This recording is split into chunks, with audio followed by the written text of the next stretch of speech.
Peace and blessings.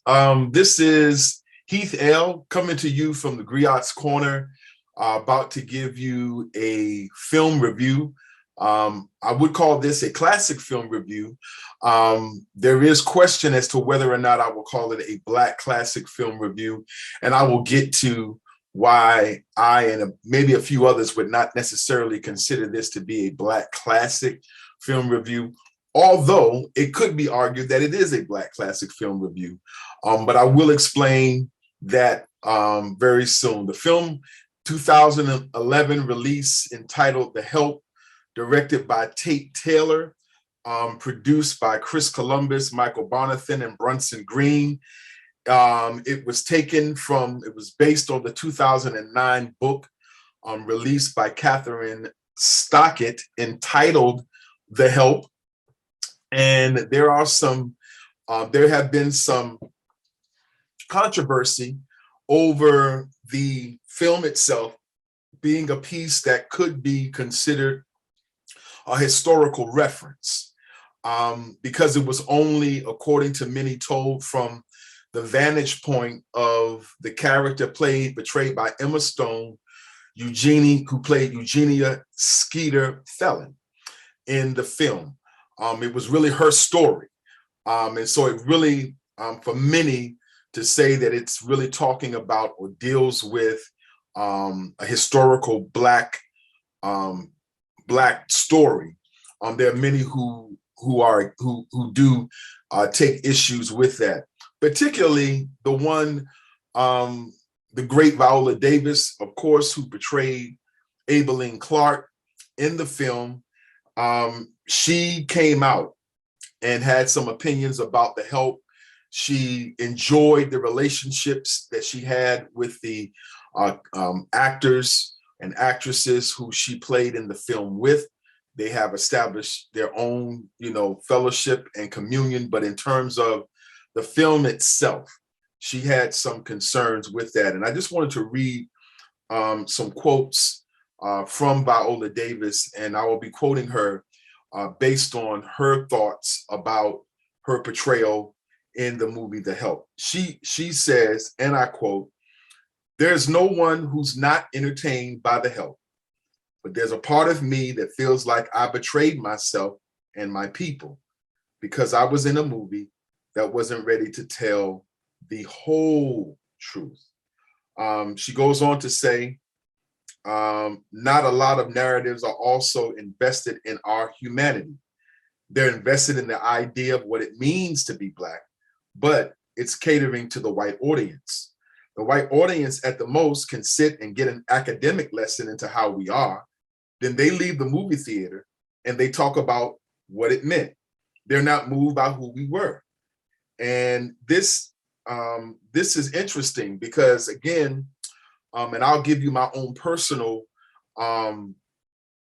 connection to this movie in a few, but what I did want to point out is that in the context of this story that was written by Catherine Stockett, it only tells the story from the perspective of Skeeter.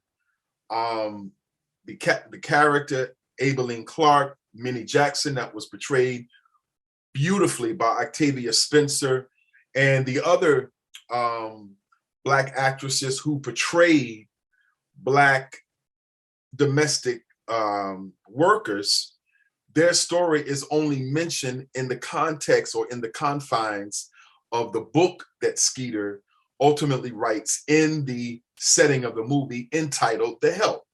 But it was still only Skeeter's story.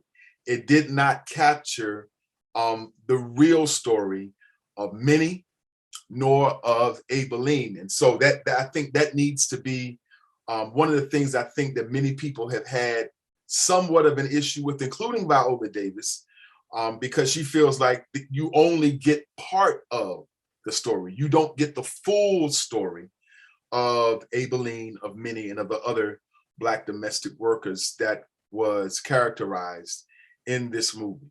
Now, let's deal with it now from The Help, from the performance. I'm going to deal with it from the performance perspective. of the way that it was presented, the heroic, somewhat, I feel, was sort of a heroic outcome, not just for Skeeter, but more importantly for Minnie and for Aibileen, coming near the end of the film. Of those of you who have not seen it, it is beautifully written, beautifully done. It was beautifully acted. Again, Octavia Spencer's role as Minnie Jackson, oh my goodness. We can't get enough of Minnie and of her courageous boldness and of her audaciousness, what she did, particularly with the chocolate pie. That if you know the movie, you know what was done in that context. Emma Stone did a beautiful performance as Eugenia Skeeter Felon. Her role and how she portrayed her, having a sensitivity because of her relationship with Constantine, the domestic worker who worked in her home, who was betrayed by the late legendary Cicely Tyson, and may she rest in peace. We send our love to the universe in memory of Mama Cicely Tyson. Bryce Dallas Howard, who is a phenomenal actress, the daughter of Ron Howard, who portrayed Hilly Holbrook. Oh my goodness! I mean, the way she captured with this character Hilly, who had a arrogance as a white Southern Mississippi woman in the 60s. She was arrogant, so arrogant that she assumed that she wasn't even racist. And she wanted to warn others about other racists that was in Mississippi. But she was mean, vindictive, very conniving in this role. And really, she played the role in such a way where you really disliked Hilly Holbrook. She did a phenomenal job as Hilly Holbrook. Jessica Chastain, who has just won the Academy Award for Best Actress in her role of the Tammy Faye Baker story. She played Celia Foote in her portrayal of that role, this naivete that Celia had of really what was going on in that part of Mississippi. Even though she was from the South, she did not have, she was not up on the race game that was being played, that many who ultimately ends up working for her brings her up to par on. And so, but her role and how she portrayed Celia Foote was phenomenal. Other phenomenal performances, Charlotte Phelan, played by Allison Janney. Her role and her portrayal of Charlotte, this classic Southern Mississippi woman who did the unthinkable to Constantine, who was as a second mother to Skeeter. And she loved Constantine. The character Skeeter loved Constantine and was trying to figure out why Constantine was no longer there at their home working for them. Don't want to give a spoiler. Don't want to give the spoiler on what happened with Constantine. If you haven't seen the movie, go see it and you'll see how Charlotte's interaction with Constantine caused that breakup and demise. Sissy Spacek, who plays Mrs. Walters, who plays Hilly Holbrook's mother. Of course, you know, legendary actress Sissy Spacek, who played Loretta Lynn. She also played Carrie. She was the original Carrie. Her role as Mrs. Walters, who was now going through mild forms of dementia, was hysterical, was so insightful. She had a great role and a great performance. Must acknowledge Nelson Ellis, the late Nelson Ellis. As you know, he died a few years ago. Tremendous actor. He plays Henry the Waiter. A small supporting role that he had in The Help, but how he calmly carried and manifested the essence of that role was phenomenal. Again, there were so many other standout performances in this film, but I really wanted to, even Ingenue Ellis, who just recently finished the film with called King Richard, and she played Orsine Price. She plays Yule May Davis. She had somewhat of a small supporting role in this film, but it was outstanding. The performances in this film and how they captured somewhat of the essence of 1960 or the 60s was phenomenal. There were a few historical references that was mentioned. The setting was in the town or in the county of Mississippi where Medgar Evers lived. And so it dealt with the tragic, cowardly murder of Medgar Evers. The film touches on that. And then it also touches on the assassination of the late President John Fitzgerald Kennedy. And so it touches on a few historical references. There's mention made of the March on Washington. If you remember in the film, there was a mention made by Mary Steenburgen's character, who plays the editor of the company that Skeeter is composing this book with.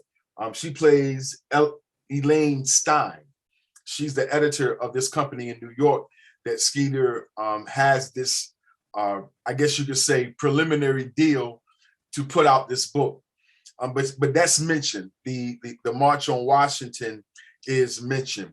And so, again, going back to the critical analysis that many within the academic community, particularly those who are Black historians and scholars and activists, even some white, who present the argument that, again, and even Viola Davis herself, who somewhat regretted making this film because she felt, and I just read the quote to you, that it only touched on a small portion of the domestic story, the story that wasn't told, that was only mentioned, and we saw it mentioned in certain places throughout the movie. One of the most profound scenes, of course, is with Viola Davis's portrayal as Aibileen, when she talks about her son and how her son is killed, and how she made mention, it was phenomenal how she did it. She made mention it, but after he was killed, for you all, it was just another bridge day. In other words, it was not even a care or concern as to what happened to my son. And that, along with, of course, Minnie's courageousness in standing up to Hilly Holbrook, but yet was in a marital situation where she was being severely abused emotionally and physically, and how she ultimately comes out of that. It gives, the other criticism behind this movie is that gives the impression of the white savior, that Skeeter was the quote unquote white savior because she was able to provide a voice outlet for these domestic workers who were so unfairly treated. And I get it. I understand, and I can identify with the criticism, because a lot of times when there are period pieces done, or pieces that have a period reference of the past, it's almost like we can't just tell our story without having the inclusion of a white savior. I understand it. And I understand the argument that, again, even though Skeeter provided an outlet for Aibileen, Minnie, and the other domestic workers in this 1960s Mississippi setting, what has to be pointed out is that these domestic workers, these Black women who worked in the homes of these Southern whites, were heroic on so many levels. And so this is where it becomes personal for me. When I first saw this movie, not looking at it in the social context that I'm now reviewing it in the social context references that I mentioned, but it touched me on a personal level because of my great grandmother, who was born in 1879. Her name was Metis Rowe Hill Golson. She was my grandmother's mother. She was a domestic, more than likely right after the emancipation of plantational slavery, but yet she was born into that world, that environment. She was not an educated woman. She worked as a domestic. And the reason that I thought of her, and it really touches me even as I reflect on my great grandmother, is number one, personally, my mother passed away in August, so I'm still going through the grief process of losing my mother this past August. My grandmother, and by the way, all of their names were Metis. My great grandmother's name was Metis, my grandmother's name was Metis, and my mother's name was Metis. My mother and grandmother were college graduates. And that's significant because, again, my great grandmother worked the way that she did, and she encouraged her children. That not only included my grandmother, but my late great uncles and my late great aunts to pursue higher levels of education. I had two uncles and an aunt who were graduates in the 30s and 40s from then Hampton Institute. I had my mother ultimately, who attended Virginia State, then known as Virginia State College, graduated in 1960. And so when I look at what she encouraged them to pursue in light of her never having that opportunity, and worked as a domestic worker until her transition.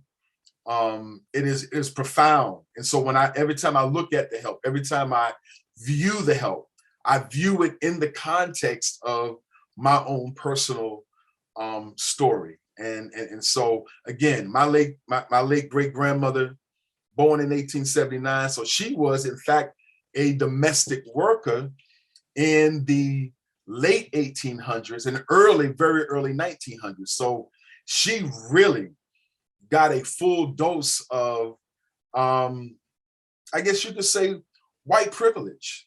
What it meant for her as a Black woman to have to work as a domestic in Norfolk, Virginia. That's where she was, then called Norfolk County. But she dealt with that, and she dealt with that kind of institutionalized racism, and yet she encouraged her children. And that's what really touches me, that I have my grandmother, again, who went to Elizabeth City State College. She was on the first charter line for the Delta Sigma Theta sorority. She was on the first charter line. My late great Uncle Raph, who went to Hampton Institute, was on the earlier charter line for Omega Psi Phi fraternity there at Hampton. To know that they were encouraged by their mother to reach further. And so the help, even though there are some who argue against this being utilized as a valid historical reference, what I would encourage you to do, and I'm in agreement with the assessments made about the historical inequities within this movie, but what I would encourage you to do is watch it, and then if you can, to go and do your own research. Even if you are not, you may be a descendant of those who either employed domestic workers in your house, if you are Caucasian, or you may be a descendant of those who worked, descendant of those who were domestic workers. There is still enough elders around for you to go to and ask certain questions about what life was like, to just sort of get a sensing of what many of them had to endure. I do have their other domestic workers in my family where they were treated sort of as family, if you will. They were paid well. Many of them who, when they passed away, the families that they worked for many of them helped bury them, helped take care of their families and that kind of thing. So it wasn't a situation where there was abuse in every case, but yet and still, there was still an expectancy and still an attitude of superiority that they had to endure and be connected with in some way, shape, or form. So again, I know that this film has raised a lot of controversy. And again, I'll leave it up to you as to whether or not you call this a Black classic film or just a classic film. I personally say you can go both ways. You can call it a Black classic film, or you can simply call it a classic film. I am sensitive to what my dear sister Viola Davis said in her struggles with this film, and it only showed a part of what they really experienced, but it really didn't show the totality of what they experienced, especially within Mississippi in the 1960s. The cultivation and preservation of segregation was high in Mississippi. We all know that just a decade earlier was the cowardly murder of a young 14-year-old boy from Chicago, Illinois, named Emmett Till. That in and of itself gives us a sense of what came out of that state. But also let me say this, and this is for those who I personally know, who are from Mississippi, who are Black,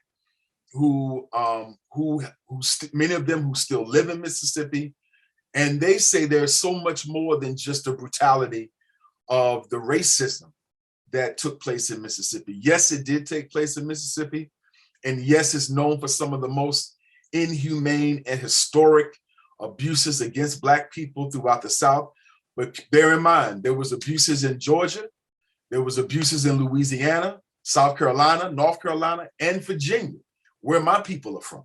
There were abuses. In fact, I have connected, I'm a descendant of those who were from Southampton County of Virginia, where my grandfather was born.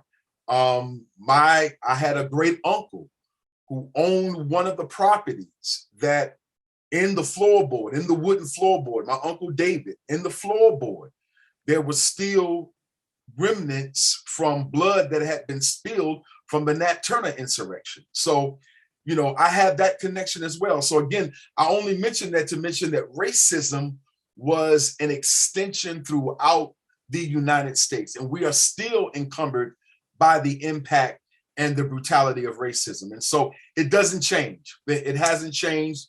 It still requires voices to speak up for what's right. So I'm grateful to Viola Davis and Octavia Spencer. I'm grateful to Bryce Dallas Howard and Emma Stone and the other Jessica Chastain and the other actors and actresses who were in this movie.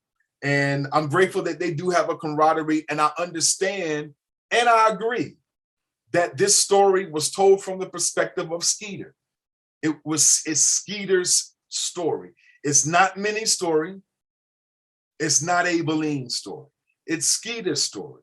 She encompasses them in the writing of the book, but yet and still it was her story, which does not take away from the effectiveness of the film. So I really want that to be understood as you go to review it. If you haven't seen it, go see it. If you haven't seen it for a while, go check it out again. And we will be reviewing more films. I hope you got something from this review. Please hit the subscribe button. I'm putting out content as quickly as I can, but please hit the subscribe button. Hit like, leave a comment if you desire. Let me know how you felt about the help. Let's continue the dialogue, and maybe we can even expand the story of the domestic workers beyond the confines of the help and really get into how what they did impacted families, particularly their own families, to go further, to stretch farther than they did. And so we in the memory of my great grandmother, grandmother and mother, but most importantly, my great grandmother, and in the memory of those historic Black women who worked as domestic workers, I pray that you have been honored in some way by what's been shared today. Please check this out. More films will be coming to be reviewed. This is Heath Dale from the Griot's Corner, a classic, all Black classic film review, however you want to phrase this one. And we'll be seeing you soon. Peace and blessings.